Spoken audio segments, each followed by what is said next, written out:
안녕하세요. 저는 성경 속에 감춰져 있는 하나님의 비밀이 되신 예수 그리스도에 관한 신비의 말씀을 전하는 영마로입니다.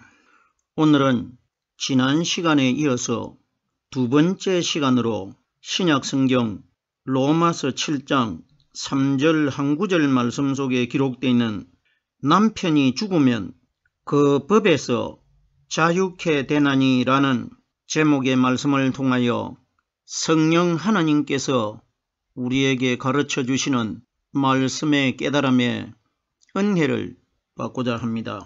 그럼 로마서 7장 3절 본문 말씀을 열도록 하겠습니다. 그러므로 만일 그 남편 생전에 다른 남자에게 가면 음부라 이르되 남편이 죽으면 그 법에서 자유케 되나니 다른 남자에게 갈지라도 음부가 되지 아니하느니라. 굉장히 우리들이 이해하기 어려운 아주 난해한 구절이 기록이 되어 있는데, 남편이 살아있는 동안에는 다른 사람에게 시집을 가면은 지옥을 가게 된다고 기록이 되어 있고, 남편이 죽으면은 다른 남자에게 시집을 가도 음부에 들어가지 않는다고 성경은 우리에게 증거하고 있습니다. 그럼 이 내용을 오늘날 우리 사람들에게 적용을 시켜서 깨달아 보면은 부부간에 어떤 함께 살다가 남편이 멀쩡하게 살아있는데 다른 남자에게 가는 것은 음부라는 것은 지옥 간다는 이야기 아닙니까? 그러면은 생각을 해봅시다. 오늘날 남편이 멀쩡하게 살아있는데 이혼해가지고 다른 남자와 사는 여자분들 많이 있습니다. 그리고 상대적으로 남자도 아내가 멀쩡하게 살아있는데 뜻이 맞지 않아가지고 이혼을 해가지고 다른 여자와 함께 사는 사람들이 이 세상에 무수하게 많이 있습니다. 그러면은 성경은 우리 현실과 맞지 않는 이야기는 성경에 기록이 되질 않습니다. 그러면은 우리들이 성경에 기록되어 있는 대로 여자와 남자와 부부간의 관계로 이 말씀을 이해를 해버리면은 오늘날 우리들이 살고 있는 현실과는 전혀 맞지 않는 이야기가 되는데, 이 내용을 사람과 사람과의 관계로 깨달는 것이 아니라 하나님과 우리들과의 관계로 깨달으면은 이 말씀이 영적인 방향으로 풀어지게 된다는 것입니다. 그럼 지난 첫 시간에 그러므로 만일 그 남편 생전에 다른 남자에게 가면 음부라 하는 이 구절의 단어의 말씀은 이미 설명을 드린 바가 있는데, 지난 시간에 설명을 드린 내용은 복음에 예수님 안에 들어 계셨다가 오순절날 이 땅에 임하신 성령 그리스도는 바로 하나님이십니다. 살아계신 하나님에 관하여 설명을 드렸고, 오늘은 율법에 예수님에 관하여 말씀이 기록되어 있기 때문에 지난 시간에는 복음의 그리스도에 관하여 설명을 드렸고, 오늘 두 번째 시간에는 그림자가 되는 율법의 마리아의 아들과 관련된 내용으로 말씀을 설명하려고 합니다. 오늘 말씀을 깨닫기 전에 지난 시간에 깨달았던 말씀을 복음의 그리스도와 오늘날 현재 이 땅에서 하나님을 믿는 우리 신앙인들과 어떤 영적인 관계를 가지고 있는지를 지난 시간에 깨달았던 말씀을 간략하게 줄거리를 정리를 한 다음에 오늘 나머지 남아있는 율법에 예수님에 관하여 설명드리도록 하겠습니다. 본문에 보십시오. 그러므로 만일 그 남편 생전에 다른 남자에게 가면 음부라 지옥 가게 된다 이 원리입니다. 그러면은 제가 이미 설명을 드린 바가 있는데, 이것은 오늘날 이 땅에 우리 남자들과 여자들과의 관계를 하나님이 기록하신 것이 아니고 하나님 자신과 마지막 심판 때에 하나님의 신부의 대상이 되는 우리 신앙인들과의 관계를 영적으로 사람들을 대상을 해서 상징적으로 기록해 두신 것입니다. 그러면은 남편 생전에 성경이 가리키는 남편은 지난 시간에도 이미 말씀을 드린 바가 있는데 고린도후서 11장 2절에 보면은 내가 너희를 정결한 처녀로 한 남편인 그리스도에게 드리려고 중매하려 하노라. 성경이 가리키는 우리의 남편은 오순절날 이 땅에 임하신 예수님 마음 안에 들어 계셨던 성령 그리스도를 가르쳐 우리의 남편으로 비유하신 것입니다. 제가 이미 설명을 드렸습니다. 우리들이 세상에서 여자와 남자가 살아가는 남편과 아내 이야기가 아니고 영적으로 우리의 신령한 남편이 되시는 성령님과 오늘날 이 땅에 하나님을 믿는 신앙인들 중에 남편 되신 성령님을 통해 가지고 말씀 깨닫고 있는 사람들과의 관계를 하나님이 남자와 여자로 비유해서 기록해 두신 것입니다. 남편 생전이라는 것은 성령 그리스도께서는 죽고 다시 살아나는 분이 아닙니다. 하나님은 영이시기 때문에 성령 그리스도가 바로 하나님이시기 때문에 하나님은 죽으려고 해도 죽을 수가 없습니다. 그리고 하나님은 영이시기 때문에 죄를 가진 사람들이 보이지 않는 하나님을 붙잡아 가지고 죽이려고 해도 물체가 보이질 않기 때문에 붙잡지를 못하기 때문에 하나님께서 마리아의 몸을 빌려 가지고 예수라는 사람으로 태어나셔 가지고 사람들에게 붙잡혀 가지고 우리 인류의 모든 죄를 하나님이 담당하시게 된 겁니다. 자, 그러면은 남편 생전이라는 것은 생전은 살아있다는 이야기 아닙니까? 그러면은 남편은 성령 그리스도이고 생전이라는 것은 이 땅에서 영원히 죽지 않고 역사하고 있는 성령을 가리킨 것이고 하늘나라에 들어갔을 때도 우리가 성령을 통해서 영원한 생명을 가지고 살 수 있지 않습니까? 그러면 남편 생전이라는 것은 이 세상에 현재 역사하고 있는 하나님의 성령이 우리에게 가르쳐 주시는 말씀을 가르쳐 생명이라고 합니다. 이걸 남편 생전이라고 합니다. 성령은 죽고 또다시 살아나는 분이 아닙니다. 그러면 생전이라는 것은 영원히 죽지 않는 성령 그리스도를 가리킨 것입니다. 그러면 남편 생전에 다른 남자에게 가면 음부라.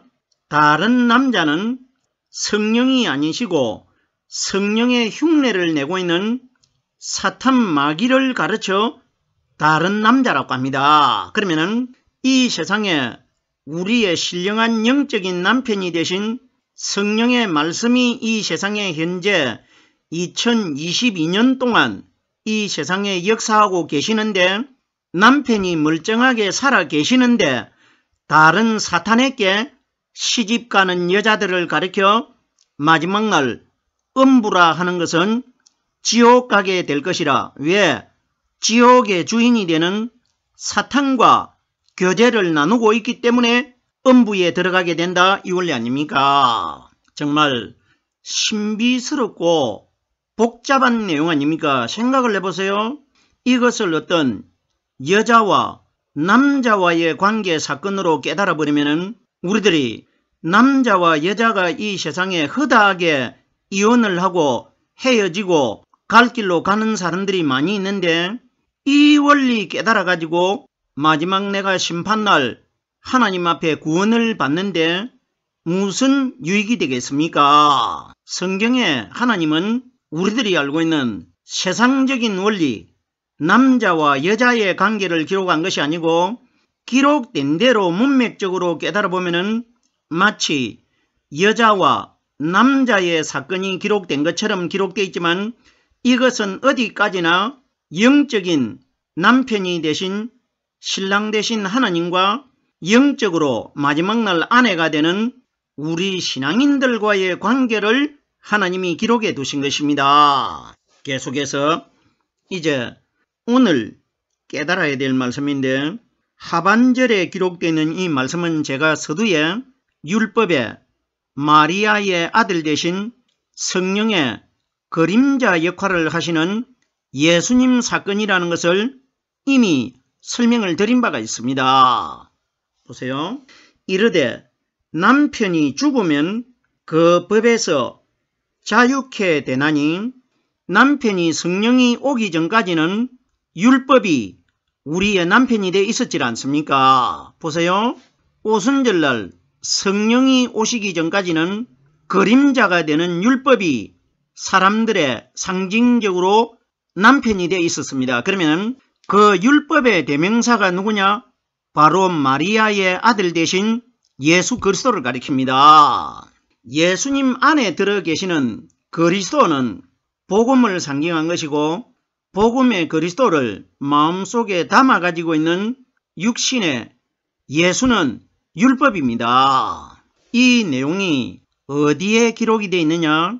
성경 전체의 구절인 31,170절 이상의 말씀이 기록이 되어 있는데 예수가 율법이라는 이 내용이 어디에 기록되어 있느냐? 신약 성경 갈라디아서 4장 4절에 보면은 하나님이 때가 참에 그 아들을 보내사 여자에게서 나게 하시고 율법 아래 나게 하신 것은 여자에게서 태어난 예수가 율법 아래서 태어났다고 기록되어 있기 때문에 성경이 가리키는 율법은 예수를 가리킵니다. 그러면은 오순절 성령이 오시기 전까지는 구약에 기록되어 있는 여러 수천 가지의 율법들은 오순절날 이 땅에 보이지 않게 임하실 성령님의 그림자 역할을 한 겁니다. 그러면은 구약의 율법의 모든 제사나 희생의 제물들은 신약에 오실 예수님의 그림자였지 않습니까? 그러면 오늘 본문에 남편이 죽으면 하는데 율법의 예수가 죽으면 이 원리입니다. 무슨 소린지 깨달아주셔야 됩니다. 보세요. 우리에게 실제적인 영적인 남편인 오순절날 이 땅에 임하신 성령이 이 세상에 오셔가지고 역사를 하고 있는데도 오늘날 그림자가 되는 마리아의 아들 되신 율법의 예수를 믿음으로 믿는 사람 많이 있지 않습니까? 그러면 이 사람들은 누구를 믿고 있느냐? 십자가 위에서 생명이 끊어져 가지고 죽은 육신의 예수를 남편으로 믿음으로 믿고 있다는 것입니다.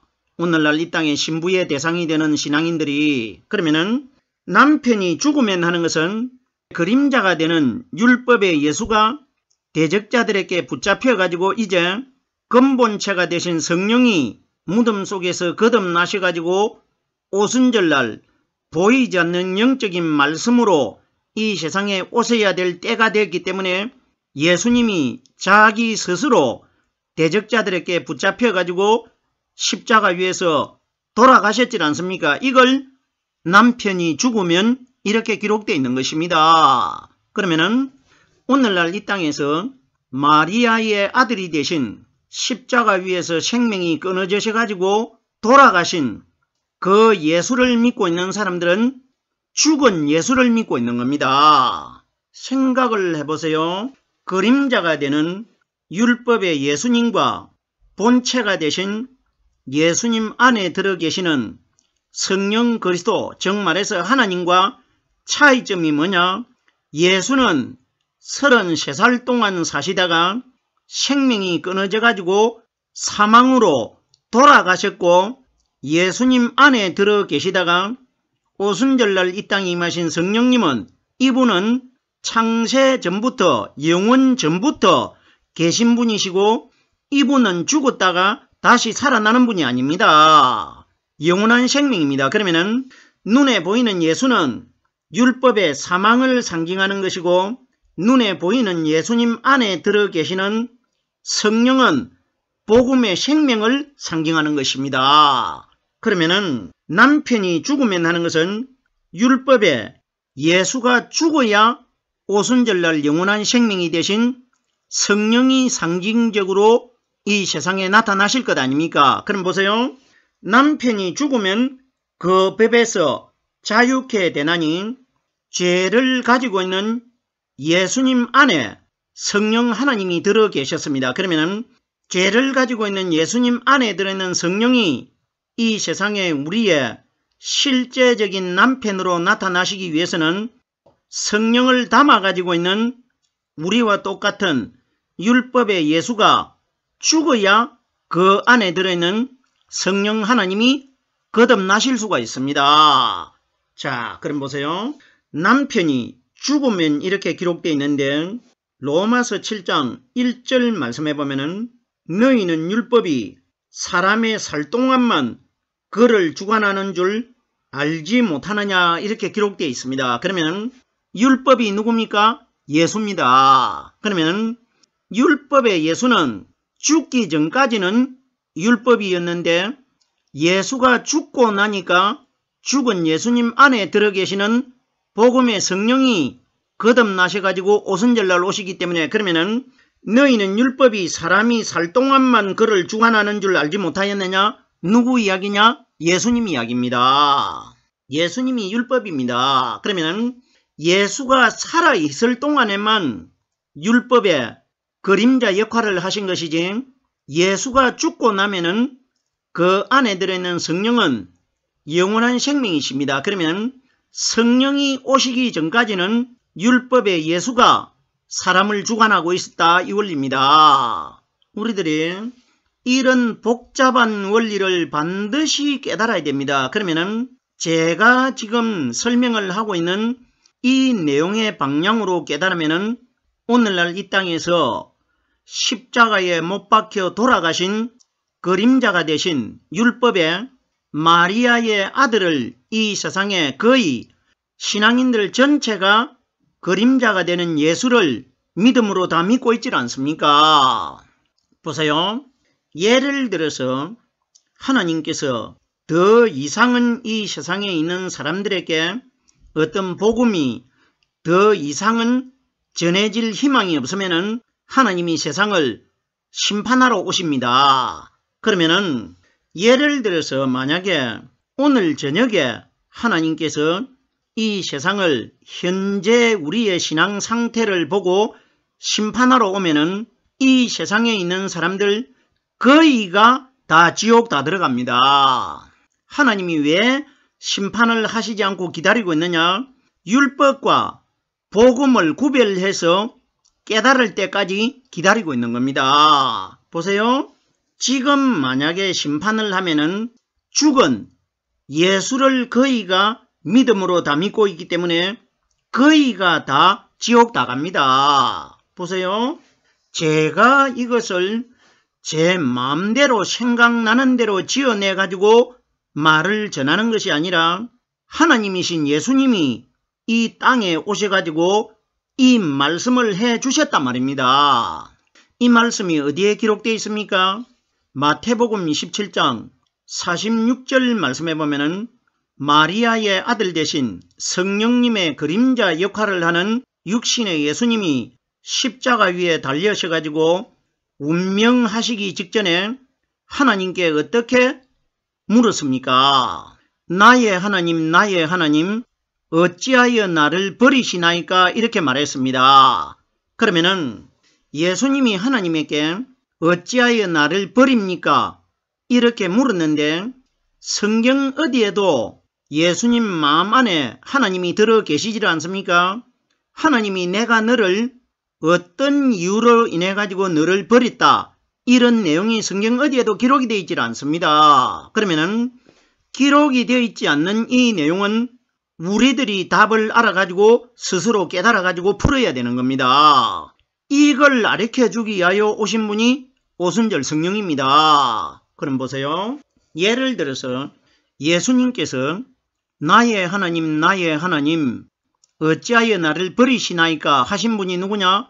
마리아의 아들입니다. 그러면은 예를 들어서 하나님이 이걸 대답을 하시게 된다면은 너 예수는 네 안에는 죄가 하나도 없는 성령 그리스도가 네가 잉태될 때에 함께 잉태가 됐기 때문에 네 마음 안에 들어있는 내 성령은 죄가 하나도 없는데 너는 죄를 가진 아담의 후손으로 태어난 마리아의 몸을 빌려가지고 마리아의 살과 마리아의 뼈와 마리아의 피를 가지고 태어났기 때문에 너는 아담이 에덴 동산에서 죄를 짓고 쫓겨나오는 그 몸으로 태어났기 때문에 아담이 쫓겨나왔기 때문에 너도 그 몸으로는 하늘나라 들어올 수가 없기 때문에 내가 너를 버린다. 이런 원리라 말입니다. 그럼 보세요.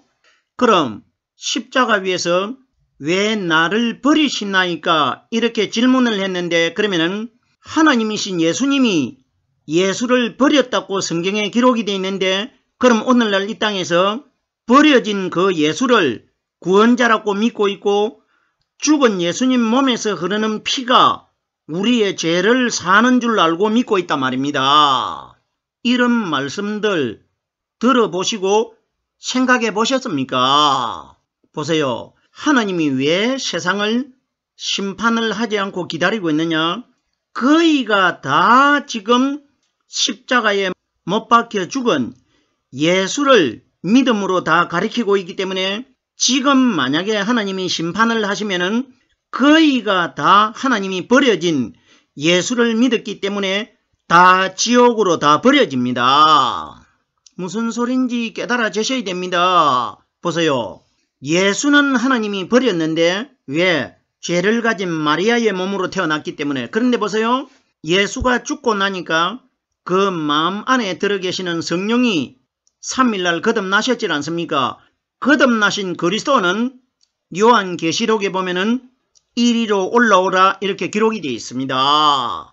무슨 이야기입니까? 그럼 우리들에게 죽은 하나님이 버린 예수를 믿음으로 믿은 사람들은 마지막 날 죽은 예수를 믿은 사람도 버려지게 될 것이고 죽은 예수님 안에 들어 계시다가 3일날 거듭나셔가지고 오순절날 이 땅에 임하신 성령이 가르쳐 주시는 말씀을 가진 자들은 다 하늘나라로 들어갈 것이라 이것이 기록된 것 아닙니까? 신비한 내용입니다. 우리들이 믿음 생활 똑바로 알고 믿음 생활을 해야 됩니다. 사도 바울이 어떤 말을 했습니까? 믿음은 아무에게나 있는 것이 아니니라. 이건 무슨 이야기입니까? 성경이 가리키는 믿음은 오순절날 이 땅에 임하신 성령께서 우리에게 가르쳐 주시고 깨닫게 해주시는 말씀을 믿음이라고 하지 않습니까? 그러면 말씀은 아무나 깨달을 수 없다는 것입니다. 왜? 내 마음 안에 성령이 반드시 들어오셔야 믿음의 말씀이 깨달아지기 때문에 바울이 믿음은 아무에게나 가지는 것이 아니라고 말한 것입니다. 이러기 때문에 하늘나라 들어가기 굉장히 어려운 겁니다. 우리들이 성경책만 들고 주일날 교회에 나와가지고 1시간 예배 드리는 것 여가 봐서 1시간만 띄우면 되기 때문에 나와가지고 이건 믿음 아닙니다. 우리들이 교회를 나가는 목적은 교회에서 성령받은 목사님을 통해 가지고 예수 그리스도를 알고 하나님을 배우기 위해서 나가는 영적인 훈련장이 교회입니다. 무슨 예배에 출석해야 되고 예배 시간에 안 늦어야 되고 지각 안 해야 되고 주일을 안 빠져야 된다 이런 것 아닙니다. 예수님을 배우고 하나님을 알기 위해서 나가는 것이 교회입니다. 반드시 우리들은 마지막 날 구원을 받을 때 성경에 기록되어 있는 이 말씀이 기준되어 가지고 구원을 받기 때문에 반드시 이 땅에서 내가 믿음 준비를 한다는 것은 말씀이 내 마음 안에 영적으로 준비가 되어 있어야 마지막 날 하나님께 선택이 되는 겁니다. 남편이 죽으면 그 법에서 자유케 되나니 예수가 죽고 나야 자유를 주시는 무덤 속에서 살아나신 영원히 죽지 않는 분이 자유되는 분 아닙니까? 성령이 오실 것이라 이 원리 아닙니까? 보세요. 요한복음 8장 32절에 보면은 진리를 알지니 진리가 너희를 자유케 하리라. 내가 갔다가 보이지 않는 성령으로 오면은 그때 너희 마음 안에서 너희가 나에게 말씀을 묻지 않아도 너희 마음속에서 말씀이 생각 속에서 깨달아지기 시작한다. 그때가 진리를 알게 됩니다. 그러면 진리가 너희를 자유케 한다. 너희 마음을 불안케 하고 초조하게 하고 두려움을 주던 사탄이 내 진리의 성령의 말씀에게 쫓겨가지고 바깥으로 나가고 나면은 그때부터 너희가 자유함을 얻게 될 것이라. 왜? 자유함을 얻으신 무덤 바깥으로 살아놓으신 영원한 생명이 되고 사탄을 이기신 성령이 내 속에 들어오셨기 때문에 자유함을 얻게 된다는 것입니다. 자유케 되나니 다른 남자에게 갈지라도 음부가 되지 아니하리라. 다른 남자가 누굽니까? 예수가 죽고 나면은 오순절날 이 땅에 임하신 성령이 다른 남자 아닙니까? 정말 기가 막힌 내용 아닙니까? 그러면은 아내가 다른 남자에게 가도 된다는 것은 오순절날 이 땅에 임하신 영적인 남자가 되신 성령으로 말씀을 깨달는 것이 내가 다른 남자와 함께 교제를 가지게 되는 것입니다. 오늘 제가 지난 시간에 이어서 두 번째 시간으로 로마서 7장 3절 한 구절의 말씀을 설명드렸습니다.